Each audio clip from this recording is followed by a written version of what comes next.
the way it's set up now, it's not sustainable. And it's proven to be not sustainable with our factories leaving. But somehow we can truck it to the States, raw product, and truck it back. You don't seem very happy about that at all. It's terrible.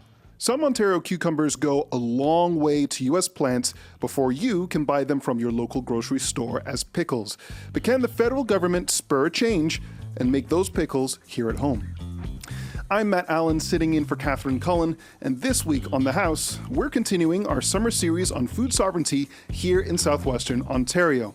Today, we'll hear how some farmers feel about sending crops overseas rather than turning them into food here in Canada. We'll tour a state-of-the-art facility hoping to bring food processing back home. And we're going to talk to Dragon's Den star Arlene Dickinson about how Canada can become a food production powerhouse. Plus, later on the show, we're going to break down the latest on the Ford-Carney fight over the Billy Bishop Airport and ask top Hill watchers if Carney's latest concessions to the United States are hurting him politically. But first, can Canada fix its food processing pickle? The House in London, Ontario, is now in session.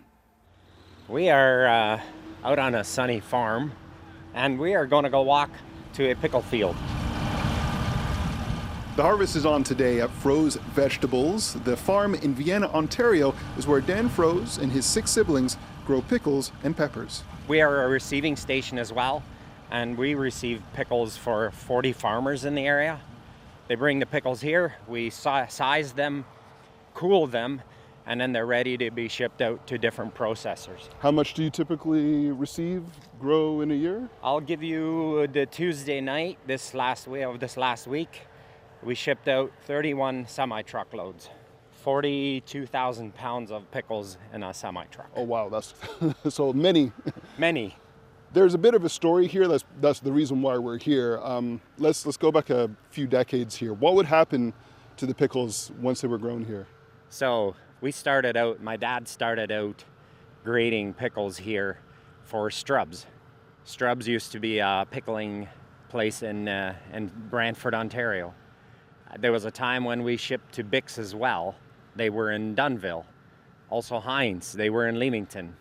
And they've all since left. What happened? What's changed? So what happened is a very political question, I guess you could say.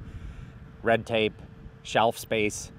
I think we are forever higher expenses in everything we produce and everything we want to produce. And red tape. When processing plants move, what effect does that have where your stuff goes? Well, I'll bring this up. CBC News, last year, they broadcast a report saying that Bix Pickles, and it was a trade war, and it still is, with the United States. They broadcast a report saying that Bix Pickles were from the United States, and the consumer almost completely stopped buying those pickles. What was actually in the jar, they were an Ontario pickle in the jar, and 100% of the lids came from Ontario. And it hurt our industry hugely for this year. The contracts for this year were literally smaller towards the farmers because Canadian people stopped buying Bix pickles to a large extent. For you as a producer, I'm curious, how does it feel for you to have that portion of it? So it's grown here, but then you have to ship it to the US. Like, how do you wrap your head around all of that stuff that's happening for it to make its way back here on the shelves? How do you wrap your head around it? It doesn't make sense, does it? Why not? Why does it make sense? It's hard to comprehend. The miles that this food is traveling, carbon footprint is huge because we truck it out of here, and we've had to adapt over here. We've had to put in cooling capacity so that the product stays fresh going. And we ship pretty much across the United States, from North Carolina, Wisconsin, Florida, Texas. We've shipped as far as California. We do the same thing with our peppers.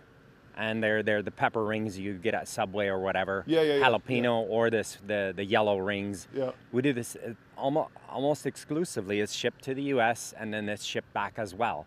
So it just evolved, I guess, would be a way to describe it, because of the plants closing here, and then the plants in the US picked up the slack. I guess that it's just evolved.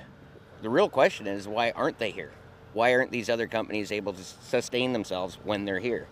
Joining us in the field is Henry Voth. He works for Hartung Brothers, a U.S.-based company that purchases pickles from farms like Dan Froze's, then delivers them to the companies south of the border that process them. There's all these other factors that play a role that created all these challenges. So now everything's gone to the U.S. side where they can do it more efficiently, and we lose out on the business. That's what we need to get back into Canada. Like, we supply to over 50 different processing facilities. There's only 2 in Ontario, 1 in Quebec that buy. Give me an example here of, like, processor would love to operate here, but this is the thing that's in their way that's incentivizing them to operate in the States rather than in Ontario. So electrical discounts, whether it's property tax discounts, there's regulatory body that creates all this framework of do this, do that. You know, food safety is a great place, but can be overdone. If it's over-regulated, you got to hire all these extra people to check these check boxes. Is this getting done on a daily? And I'm not saying it's not important. There is definitely important pieces there, but we're over-regulated in that. It creates all this extra expense of operating these companies. And then challenge number 2 is that once you have a pickle in a jar, our grocery stores, we're monopolized with 3 major chains, and you have to buy shelf space. And then we're competing with product imported out of India, let's just say.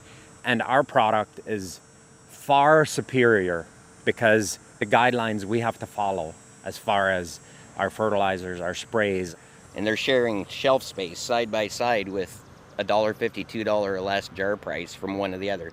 We're competing against, I'd love to say we're competing against ourselves, but we're competing, like we can't compete is the biggest problem. As much as people are anti-tariff, I think this is a perfect example of where a tariff is fitting. That jar from India, why is it any less than Canadian product? A tariff should always be in place to put that product at the same price. Now it's consumer choice. Do I like that label or that label? Because it's equal priced or price matched like very closely. Because the cost of living is going up, if you're then making everything a bit more expensive for people while they're getting squeezed, what would you say to somebody who's like, I'm just trying to save a few dollars here? That's great. I don't mind that opinion at all.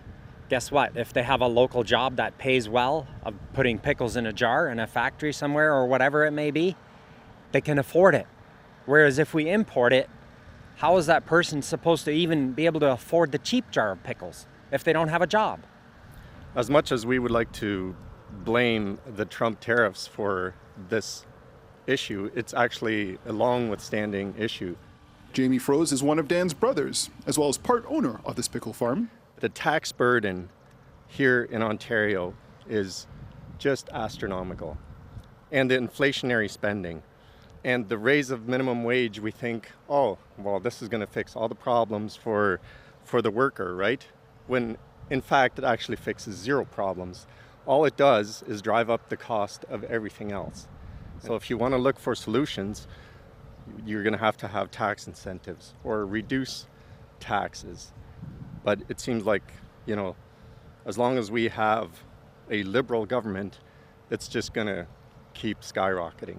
Do you feel like you're at the table enough having those conversations with folks? We've never been at the table. Yeah. We've never had a voice in this. And there's one more Froze family member here today. Neil Reimer is Dan and Jamie's brother-in-law. He's also on the board of the industry group that oversees negotiations between buyers and farmers. Processing back in the country would be great. It eliminates costs, in my opinion.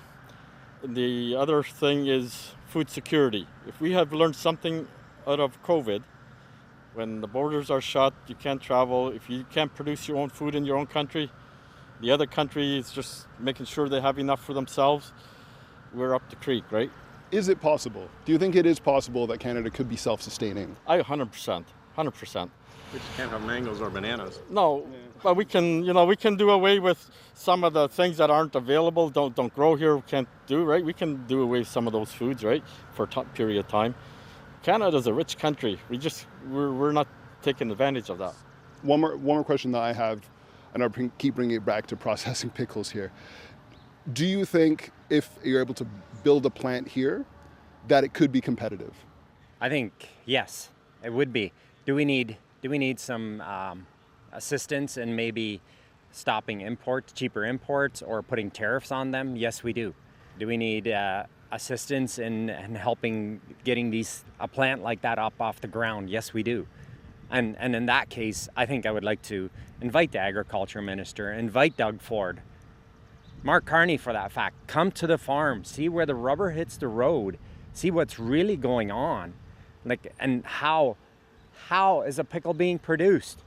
And so can we be processing that? Of course we could be. I'm confident in that. While the pickle farmers are frustrated about raw veg not being processed in Canada, there is hope for another crop grown nearby. And this one? Well, it just happens to be made into one of the most trendy products in the country right now. All right, we're getting ready to start off with our workout. Here we go. 2, 1, here we go. All right, remember, keep things locked in. You want to protect your back, so engage that core. We're working on lots of deadlifts and heavy lifting today, followed by bench press, right? It's lunchtime at Forest City CrossFit Gym in London. Members are lifting, pulling, and squatting heavy weights continuously for 30 minutes. It's exhausting to watch, even more exhausting for them.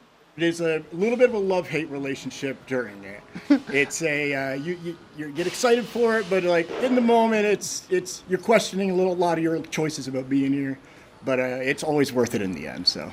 36-year-old Jesse Fitchett says he's lost more than 60 pounds through a combination of working out, playing paintball, and following a diet that includes a lot of protein. We know that protein helps build muscle, and you need usually like 1.5 to 2 grams of protein per body weight, or your lean body weight mass.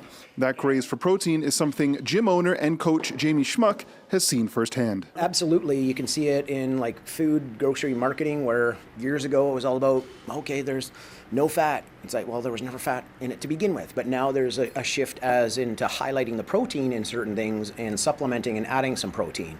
Schmuck advises clients to get their protein following a healthy diet, but he thinks protein powders can help to supplement that, and he stocks locally made protein bars in the gym cafe. The bars that I use and sell here, they're called Daryl's bars, and they're manufactured out of Tecumseh, so not far from us. And the reason I get them is because it's the quality of the ingredients that they are.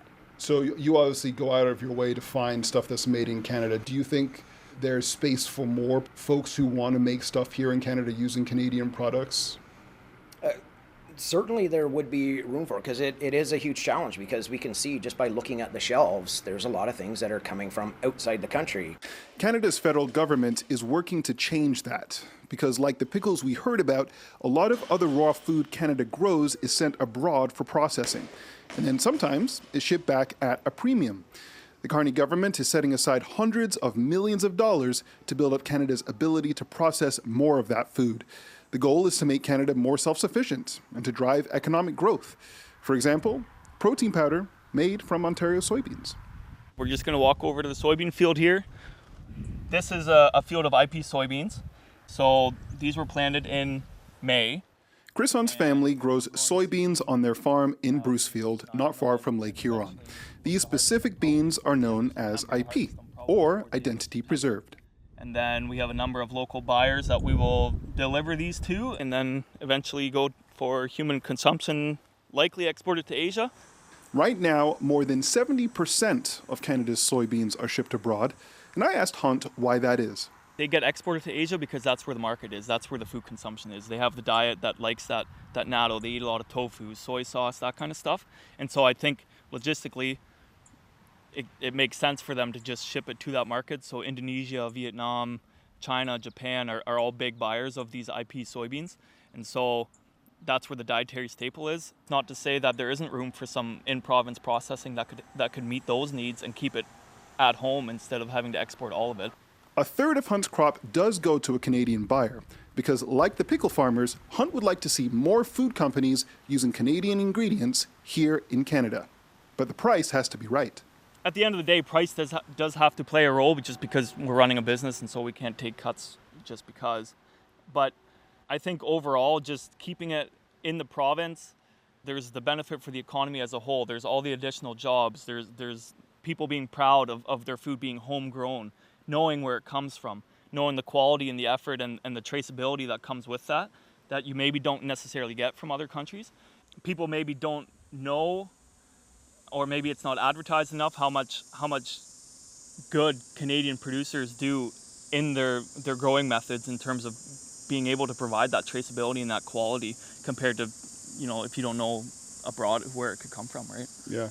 If that more of those opportunities existed to produce here, would you take a greater sense of pride in knowing that, hey, I passed it along to somebody who's then going to do it here and it's going to stay within the country? For me personally, I think there would be. If you were to go into the grocery store and look at a specific brand of soy sauce or something and say, hey, our beans that we're growing are going directly into that soy sauce product, I think it's just a pride for yourself personally seeing the end product of what you do, because we don't really see it once it leaves the farm gate. Yeah. And how do you see yourself as a part of like this food security, food sovereignty movement that's happening now? Is that something that you see yourself as an active part of? Yeah, definitely. Canadian grown. I mean, we all know the troubles that we've been having with our American neighbors with tariffs and all that stuff, and you're at the whim of somebody else's policy and you have no control. So it's a huge leverage point. Food is a huge leverage point for international trade to begin with, and if somebody is, I don't want to say hostile, but if somebody wants to use it as a leverage point to your negative, then you're at a big risk. So your vulnerability is quite high. And so if you can keep it all in-house, you can add the value, you can create the jobs, then I think it's kind of a no-brainer. So that portion of Hunt's crop that stays here in Canada is sold to a company that aims to process those soybeans right here in southwestern Ontario. Well, welcome to Ben Miller, gentlemen. Glad to have you here, and we're proud to be able to show you our soy protein demonstration plant. Martin Vanderloo is the CEO of New Protein International. He and Chief Development Officer Graham Markham have brought me to a giant proof of concept that they've built for an even bigger facility they're hoping to open in 3 years. In a nutshell, we are developing Canada's first soy protein manufacturing plant. Not only are we able to, with the size of this plant, to supply the Canadian domestic market, but we're going to have some opportunity to export soy protein isolate worldwide. We're already an offtake agreement with a large Japanese distributor. Soy protein isolate. It's a powder that's used in hundreds of different foods. Think nutrition shakes, plant-based meat alternatives, protein bars.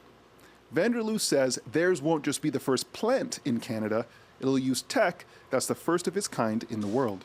Traditionally, most industrial users will use a product called hexane to extract the oil. Hexane is a petrochemical, much like gasoline, you might say. We are using a totally unique process without using hexane. So, Vanderloo and Markham take me on a tour of what this chain of steel machines actually does to Chris Hunt's soybeans. So what's happening now is the soybeans are coming up this conveyor into this conditioning tower where it's going through the drying process. The fan draws it through the cyclone and then it drops into this bag. Wow, it sounds like a jet engine starting up right now. Top cleaner, you see. This is basically a big screen and it just shakes very violently. No, it looks almost like, when your washing machine has an unbalanced load. Exactly. Now this is the flaker. It's 2 solid steel big rolls. The flaker will produce what looks like almost cornflakes. These really do look like cornflakes. So this is the press that takes those soybean flakes and presses it over a cone. We're also injecting a natural solvent. And this is what sets you guys apart from the way this is normally done. Yes, correct.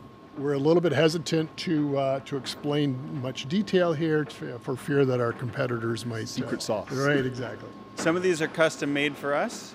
When you're doing very innovative things, you often have no alternative other than to invent it yourself. We partnered with a major German equipment manufacturer who has essentially co-developed this interesting piece of kit with us over the last numerous years. A lot can change in 3 years. How sure are you that these projections and that the world as it exists now will be the world that exists when this comes online and that you'll have places for this stuff to go and customers still at that time? The demand for plant-based proteins just continues to increase dramatically. You're confident that will be the case in 3 years? Absolutely. Okay. If you look at the graphs on soybean demand, production and demand, I mean, that's a steady incline. The supply and demand curves are basically fused together all the way up the graph. I don't see that changing. Martin, I'm curious to get your perspective on why is this only happening now? Why have we let other countries get ahead of us in this process and be further ahead than Canada is right now? Well, I think a number of reasons. Over the years, sort of as I grew up through the ag industry, and it was all about exports. It was all about exporting the raw commodities, and we've done an extremely good job of that. And as you know, Canada is world-renowned for the quality, raw ingredients that we provide worldwide. I think part of the problem as we go through this project or this process, one of the things I've experienced is the reluctance of the industry, of the financial community, to take on any risks or ideas from entrepreneurs to kind of move it forward. And so often we see great ideas, new technology kind of hatched in Canada, but moved to the United States because that's where it gets developed. So I think we have to change our attitude as Canadians, is that we can do this. And certainly the federal government has been, and the provincial government has been promoting this change here recently since the geopolitical challenges that we face here in this country. And it's about time that we take the bull by the horns and get this done and do it ourselves. The organization Protein Industries Canada talks about the Make It Here opportunity that Canada faces right now, which is really a fancy way of saying value-added agriculture. It's taking everything that we grow and stick on boats and instead capture as much of that value as humanly possible inside Canada before exporting finished products to the world and invaluable food ingredients to the world. So this is a huge opportunity for Canada, not only economically, but to finally take greater control of our food sovereignty and food security. And on the flip side, it is a huge risk. Opportunities by their nature are time limited, and if we don't build out this industry, of which our facility is merely one in this country, we will forever become a servant state of the other countries, where they will continue to build more manufacturing facilities and buy our stuff and process it there. Instead, let's make it here. The federal government wants to go from 70% to 80% of processed foods being made in Canada. How feasible is that? I think it's very feasible, quite frankly. Again, we're producing all kinds of food materials, raw food products here in this country. There's a concept called the missing middle, which is really, we're already growing, as you can see around us, gigantic volumes of the raw food inputs of all the crops that Canada grows. We also have quite a vibrant food manufacturing industry in Southwest Ontario and beyond, across the country, really. In between is the processing of those raw inputs into food ingredients. That is the missing step of the value chain that we are not doing enough. So the challenge is not easy, but it is simple. It is merely to add one extra degree of processing in an existing value chain and do that activity in Canada rather than continue to outsource it. Is there room for businesses to exist in that middle without getting swallowed up, without getting priced out, without getting, elbowed out by the larger companies? It's realistic, but we have to do it with ambition and at scale in this country. If we build undersized, uncompetitive facilities, then we will forever be hoping for a clean green premium or a made in Canada premium. Whereas if we build things to be competitive against major international companies, we can do that. Just to add to that, you talk about being competitive. As you can see around this facility, there are soybean fields right here. So we've got access to the raw material, the raw product, right next door to our facility. That allows us to be extremely competitive. We did some studies as to shipping soybeans to Asia and importing soy protein isolate back. We're saving about 52,000 metric tons of CO2 because there's no transportation. We're doing this right here at home. At the end of the day, this comes down to dollars and cents. You've shown us everything here. You've shown us what your plans are, your ambitions are, what you think the potential is for growth here. Put a dollar figure on it for us. Like, how big do you think the market is here? Ignoring my opinion, the organization Protein Industries Canada has put out a robust piece called The Road to 25 billion, and they have calculated approximately $25 billion a year economic opportunity for Canada for building out this value-added agriculture industry that we're talking about. Adding value to all of the agricultural products that are produced in this country from coast to coast, of which there are millions and millions and millions of tons. And in some cases, such as soy protein, the end product is worth so much more than the input that went into it. This value is already being created in the world. It's just not in Canada at the moment. So we are merely bringing it home. Yeah, reshoring at its finest. Yes, we don't have to reshore everything that we produce and consume in this country, but surely food made with our own agricultural inputs is one that we can nail. Graham Markham and Martin Vanderloo of New Protein International in Ben Miller, Ontario. Coming up next on the House podcast, Dragon's Den star Arlene Dickinson. Stay with us. I'm Matt Allen. You're listening to The House from CBC Radio. You can find and follow us wherever you get your podcasts and tell us what you think of the show. Leave us a review or email us at thehouse@cbc.ca. So, if Canada stands to make billions by reshoring food processing, will investors buy in? Arlene Dickinson has been vocal about the decline in Canadian food manufacturing.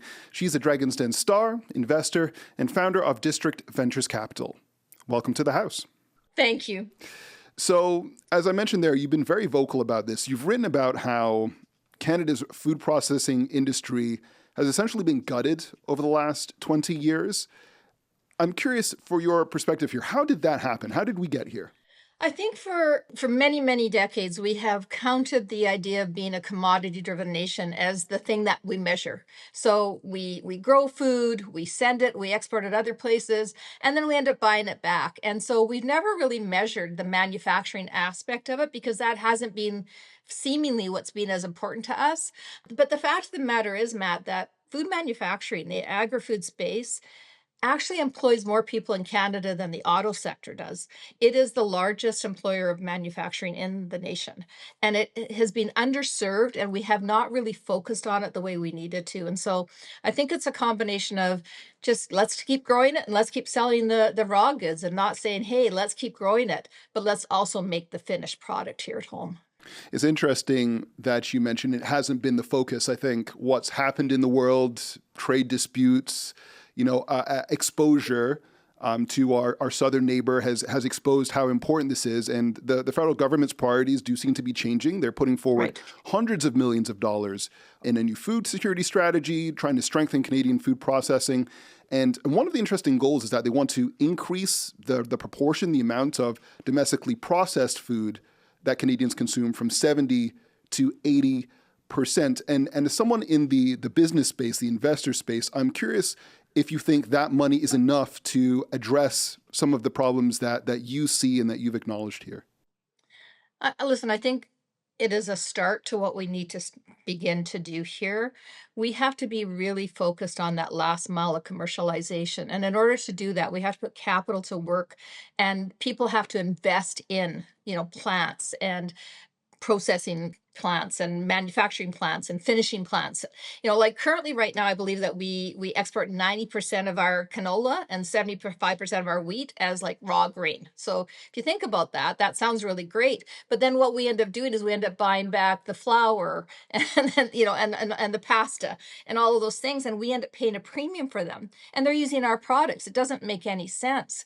And so in order for it to make sense, we need more capital to be deployed against this really important sector. It's interesting that you mentioned capital deployment, because when I was out there speaking with the farmers and this new company that's hoping to reshore some of the food processing, the CEO there was concerned about reluctance in the financial community to take the risks and bet on building out this infrastructure that I think you're talking about. Why do you think there's such reluctance? Why do you think investors are so concerned? I don't know that they're concerned as much as we have been chasing for too long the high multiples of the tech sector. We look at some of these other sectors and we see these big, huge return multiples and these, big valuations. And the food sector is not like that. The food sector is a steady state kind of place to invest. You're going to hit a lot of base runs. You're going to do well in it. You're not going to have those unicorns that come out of technology. And so I think that's been driven a little bit by the lemmings kind of view of investors where everybody goes to the same space all the time and continues to put their money there. And we have to start thinking differently. We have to stop thinking about it in terms of, specifically only the profile of the return, which by the way is very good in the food space, but also think about it in terms of food sovereignty and what it means in terms of our nation being able to feed itself. This is fundamental. Technology doesn't do that. And we lose sight of that sometimes in the excitement of the chase of the same thing over and over again as investors. You've been in these rooms and you are an investor yourself. And I'm curious, what is it actually going to take to change the attitudes? Because it's good for you to say it, but what will it actually take to get people to put their money where their mouth is, so to speak? Well, I think we're seeing it happen right now. When our sovereignty gets questioned and comes into play and is threatened, you have to start thinking about what it is you need to do to protect yourself. So the obvious things are defense and technology and energy and infrastructure, right? All of these things, that makes sense. But food, we don't have sovereignty without food. So what's it going to take? It's already happening. You're seeing supply chains being threatened and stopped because of things like the Hormuz Strait, right? Like what's happening there? Suddenly you couldn't get, fertilizer through. Suddenly you can't get goods through. And that has impact on the shelf and in consumers' wallets. And so suddenly we're paying more for the goods that we actually should be able to produce right here at home. And so I think it's this no different than what COVID did, which was an awakening to how important it is for us to control the food that's on our shelves. That's what's happening today as people are starting to threaten our sovereignty, and we're thinking about what we need to do to protect it. Food is critical to that. It's interesting that you mentioned tech. One of the big international Canadian success stories was BlackBerry, right? That was a product that the world wanted and that drove its success. And I'm curious with food, because you've spoken about branding in the past, how do we take the world by storm with a product and really make something that people want because it's a Canadian thing? There's no national brand that immediately came to my mind when we were thinking about this. It's really interesting that you say that, because if you think about, if I said lamb to you, my guess is you're going to think New Zealand lamb, because New Zealand's done a really good job of branding itself as a nation that exports lamb, as an example. And Canada hasn't done that job. It hasn't really had that pride of ownership of the goods that we actually produce here and the things and the raw goods that we have. And so it's going to require a campaign where we're actually talking about Canada's natural goodness, Canada's value, Canada's efficacy, Canada's safety of food. And if we start doing that and we also start exporting more, people are going to pay attention. But right now they see Canada as a place that ships a lot of raw goods. They don't see Canada as a place that actually is, they're known for their three farmers snacking or chickpea pasta or, whatever the product is. It's not the way they're thinking right now, but that'll change.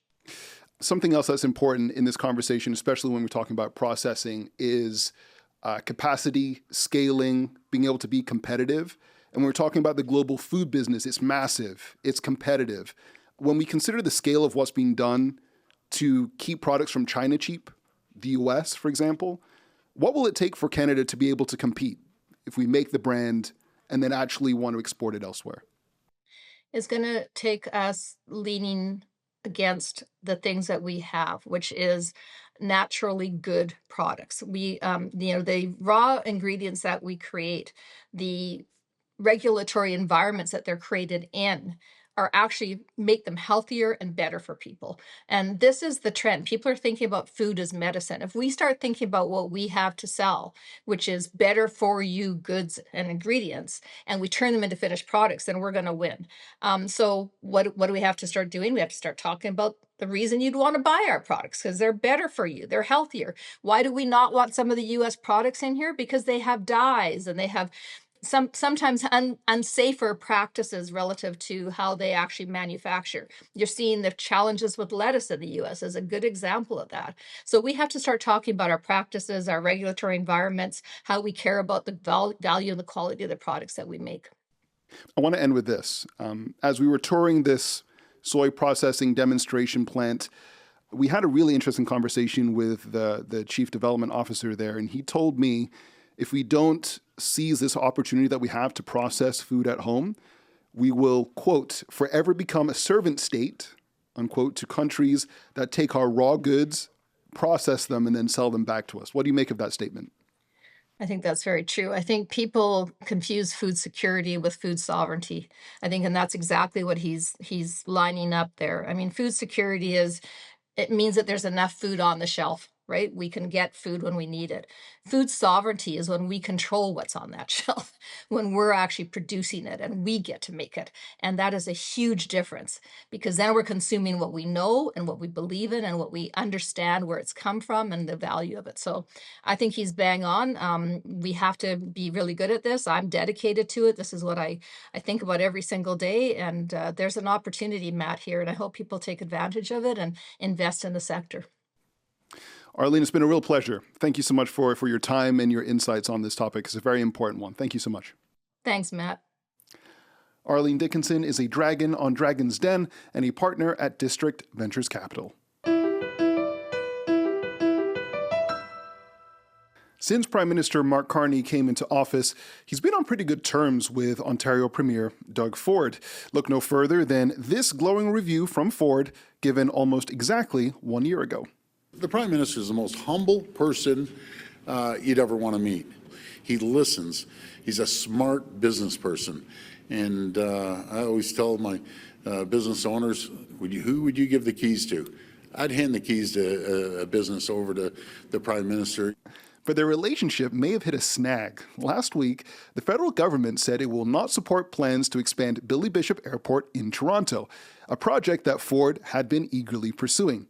The Premier hasn't come out against Ottawa's decision, but his MPPs are retaliating. They're publicly questioning the Alto high-speed rail project, which would connect Toronto and Quebec City. That's something Carney has been touting since his early days in office. So, is it just turbulence between the two leaders, or are they at risk of a crash? Let's get our political panel to weigh in. Nick Taylor-Vasey is the Ottawa Bureau Chief for Politico, and Marika Walsh is a senior reporter with the Globe and Mail's Ottawa Bureau. Nick, Marika, welcome back to the House. Hi, good morning. Thanks for having us. All right, so Nick, let's start with you. Up until last week, Ottawa was quiet about that airport expansion. There was a lot of back and forth. And yet, in June, Carney even said he hadn't really formed an opinion on it yet. So fast forward to today, the feds have put the hammer down. Could you give us some background on what changed here? Well, there was a public consultation that received tens of thousands of responses from Torontonians and presumably people outside of Toronto who just, in large part, did not like the idea of an airport expansion. Like, most of the responses were opposed. And Liberal MPs for months in Toronto have been hearing about the same sort of thing from the same kinds of people. And so that caucus, the Toronto caucus, was starting to get vocal. And then that leads to July 24th, when Transport Minister Stephen McKinnon, as you say, laid down the hammer. He put out a statement saying that the government doesn't support the expansion. And he named a couple of kind of like treasured parks, Little Norway Park, Hanlon's Point, on Toronto Island as spaces that they don't want to see ruined by an expansion. That's my word, not his.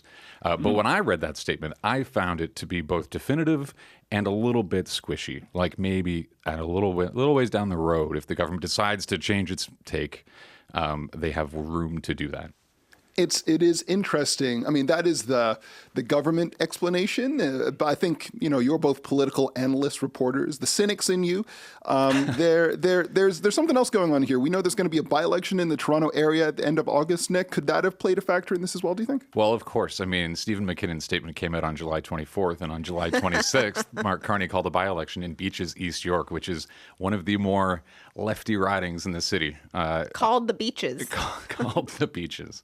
What do you make of this, Marika? Because we have what the federal government did, and then this week, Ontario's transport minister said that in halting the airport expansion, the federal government conceded to fringe groups, these Torontonians who voiced opposition.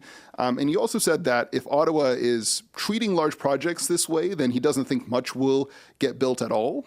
What do you think about this decision, and do you think it complicates Carney's pro-build agenda here? I think you can't separate the decision to kibosh the expansion of the Billy Bishop Airport just before the calling of the by-elections. In Toronto in particular, the Liberals were worried about rumors that Mike Layton, who is, of course, the son of former NDP leader Jack Layton and was himself, Mike Layton was, a city councillor in Toronto, so he is a popular name in Toronto. If he had run in that by-election in Beaches East York, he would have really put the test on the Liberals and really forced a competition that I don't think that the Liberals relished.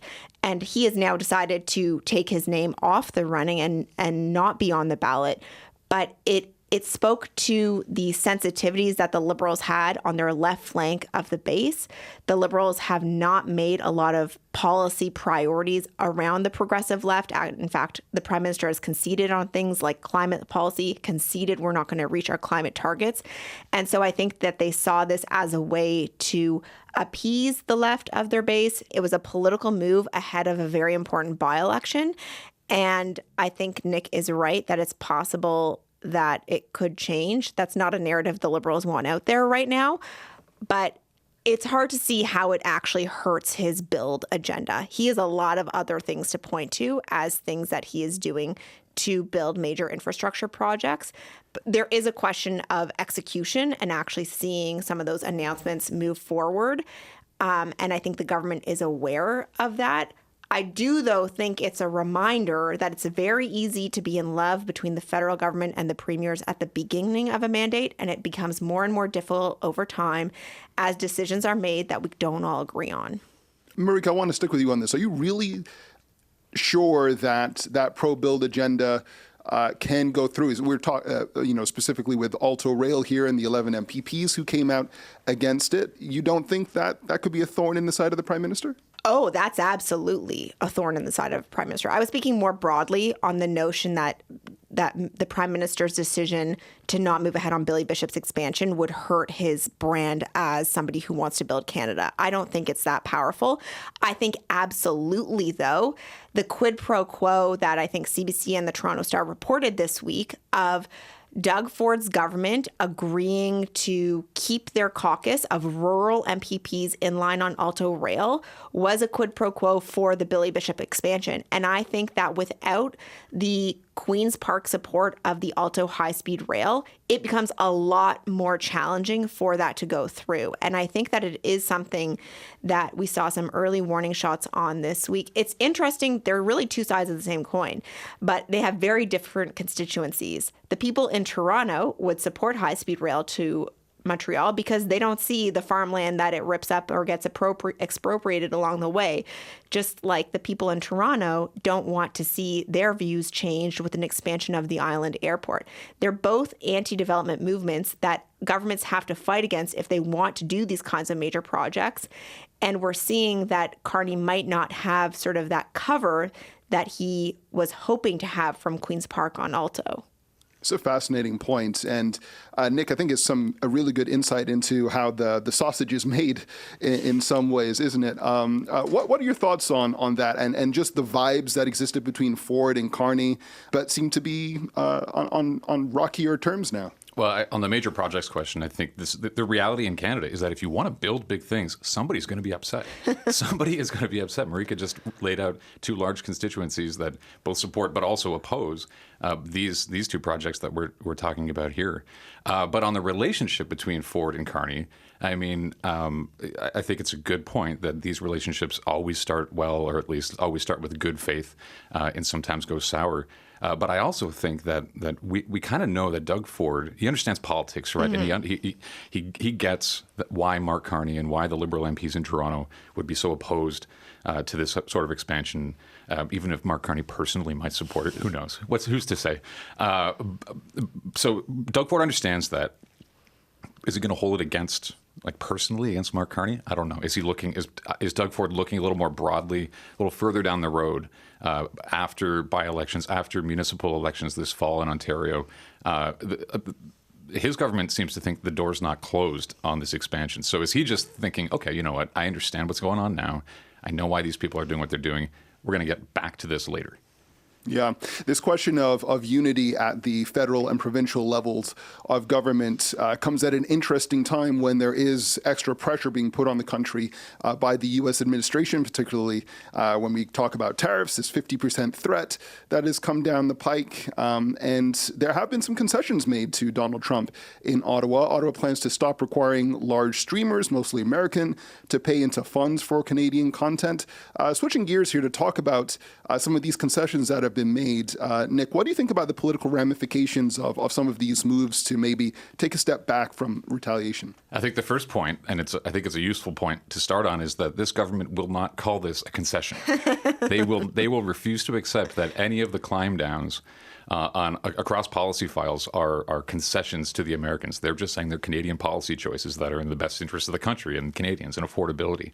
And the government did telegraph, to an extent, the decision to not force foreign streamers to fund Canadian content. So as much as I think the stakeholders in that sector were surprised by this announcement, I don't think a lot of us are totally shocked to see it come down. But it does speak to the Prime Minister's seeming ability to give up before truly intense trade talks, give up a bunch of stuff that he thinks is worth the trade-off and may satisfy Americans to the extent that they stop getting so angry with Canadians. I'm curious what Marika thinks about the wisdom of that particular view, because Americans don't seem to stop at anything these days, at least the Trump administration, when it comes to being tough on Canadians. And Marika, before you jump in here, I just want to add a little bit to Nick's handoff to you here, because Carney might not think that they're concessions, but I'm curious what you think about how Canadians perceive what he's doing and whether or not, intentional or not, it's starting to look weak to Canadians. I think that's a huge risk, and I think actually part of why Carney doesn't want to acknowledge them as concessions is because of that. In Nick's newsletter on Friday, he actually pointed out that Canadians do not want concessions. We saw that in polling from Leger as well as the Angus Reid Institute. Less than about 10% of Canadians would support concessions to the United States. I think that shows the anger and shows the political resolve of Canadians or political hurt of Canadians in response to Donald Trump. And that makes it difficult for Mark Carney to walk this tightrope. He needs to show a willingness to negotiate with Trump by giving some concessions, by putting some changes on the table, at the same time that he needs to protect politically his image at home as a defender of Canada's interests. That's very challenging. Canada and America do not see this trade dispute at all the same way, or I should say Canadians and the White House do not see it the same way. And I think from the analysts I spoke with this week, they saw things like the change for streamers as essentially a pretty minor or easy giveaway for Canada, not necessarily policy that Carney would have brought in or championed on his own if he hadn't been handed it from the previous government. And so not considered a major concession. The question is it enough of a concession to get the White House to the table for truly substantive talks? I think that we don't know that answer yet. All right, last question to the both of you. How long does Carney have to get a quote-unquote win with Trump before Canadians get impatient? I think we don't know. We don't. The polling seems to disagree on one thing, which is confidence that Carney can get a deal. But when Angus Reid asked people about that, and Angus Reid's respondents have showed declining confidence in Mark Carney, but when asked why they don't have confidence, they're split. Half of them say it's because Carney's team is ill-equipped to get a deal done. The other half say Trump is just too unpredictable. So that's not exactly blaming Carney so much as just acknowledging maybe an awkward reality. Yeah, and I will just add to that, what we do know is for businesses, those tariffs coming on August 19th will lead to serious pain, especially in Ontario, Quebec, and BC. So 2 weeks, in a way, is the deadline for some sort of deal or détente.